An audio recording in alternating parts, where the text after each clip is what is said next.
Politics என்று சொல்லி ஆட்சிக்கு வந்த தாவேக டர்ட்டி பாலிடிக்ஸ் செய்கிறது என்று மு.க. ஸ்டாலின் கூறியிருக்கிறார். கிளீன் பாலிடிக்ஸ் என்று சொல்லி ஆட்சிக்கு வந்த தாவேக தற்போது டர்ட்டி பாலிடிக்ஸ் செய்து கொண்டிருப்பதாக மு.க. ஸ்டாலின் கூறியிருக்கிறார். பிளவுபட்ட அதிமுக எனும் குழம்பிய குட்டையில் மீன்பிடிக்க முயற்சித்து அவர்கள் உறுப்பினர்களை விலைக்கு வாங்கியுள்ளதாக மு.க. ஸ்டாலின் கூறியிருக்கிறார். கிளீன் பாலிடிக்ஸ் என்று சொல்லி ஆட்சிக்கு வந்த தாவேக தற்போது டர்ட்டி பாலிடிக்ஸ் செய்து கொண்டிருப்பதாக மு.க. ஸ்டாலின் கூறியிருக்கிறார். விவரங்களை செய்தியாளர் மாணிக்கம் வழங்கிட கேட்கலாம். மாணிக்கம், விவரங்கள்.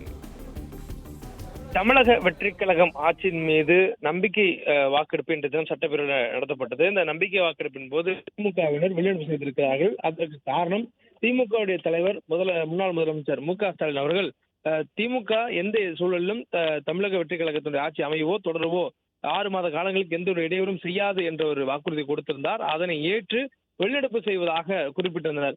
இந்த சூழல்ல சட்டப்பேரவையிலும் திமுகவுடைய சட்டமன்ற குழு தலைவராக இருக்கக்கூடிய முன்னாள் துணை முதலமைச்சர் உதயநிதி ஸ்டாலின் அவர்கள் வெளிநடப்பு செய்கிறோம் என்று அறிவித்து வெளிநடப்பு செய்திருந்தனர். இந்த சூழல்ல இது குறித்து பதிவிட்டிருக்கக்கூடிய முன்னாள் முதலமைச்சர் மு.க. ஸ்டாலின் அவர்கள் தமிழக வெற்றிக் கழக ஆட்சி அமையவோ தொடரவோ திராவிட முன்னேற்ற கழகம் தடையாக இருக்காது என்ற தனது நிலைப்பாட்டிற்கு ஏற்ப திமுக சட்டமன்ற உறுப்பினர்கள் நம்பிக்கை வாக்கெடுப்பை புறக்கணித்து வெளிநடப்பு செய்திருக்கிறார்கள்.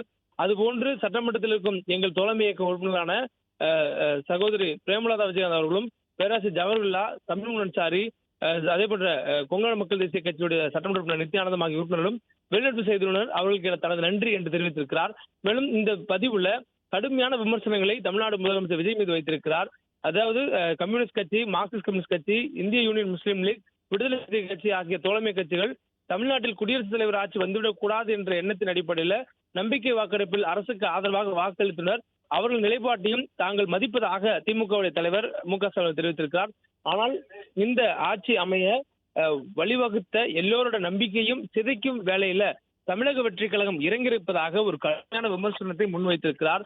அதற்கு சாட்சியாக ஆளுங்கட்சியின் கடந்த 3 நாட்களின் செயல்பாடுகளும் அதற்கு திமுகவுடைய தோழமை கட்சியினரும் கொடுத்த அறிக்கைகளுமே சாட்சி என்று தெரிவித்திருக்கிறார். மேலும் கிளீன் பாலிடிக்ஸ் சொல்லி ஆட்சிக்கு வந்த டர்ட்டி பாலிடிக்ஸ் செய்கிறார்கள் என்றும் கடுமையான விமர்சனையும் திமுக தலைவர் மு.க. ஸ்டாலின் முதலமைச்சர் விஜய் மீது முன்வைத்திருக்கிறார். பிளே ஸ்டோர் மற்றும் ஆப் ஸ்டோரில் இருந்து பாலிமர் செயலியை QR கோடு மூலம் பதிவிறக்கம் செய்யுங்கள். செய்திகளை உடனுக்குடன் பெறுங்கள்.